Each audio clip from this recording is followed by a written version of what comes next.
రాముడేశమే కట్టావంటే గుండెలు అన్నీ గుడులైపోతాయే హో. నువ్వు కృష్ణుడల్లె తెర మీదకి వస్తే వెన్న ముద్దలై కరిగెను హృదయాలే హో.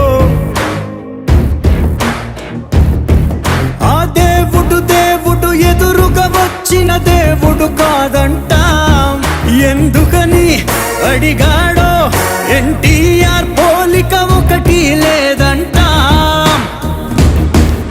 తెల్లారగట్ల లేచిపోయి చత్తికోడు పట్టుకొని ఎట్ల పళ్ళు కట్టుకొని వచ్చేసాం.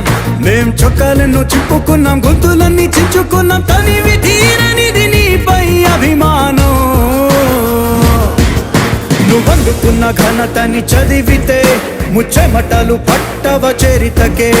ఆ గెలుపను నింగికి నువ్వి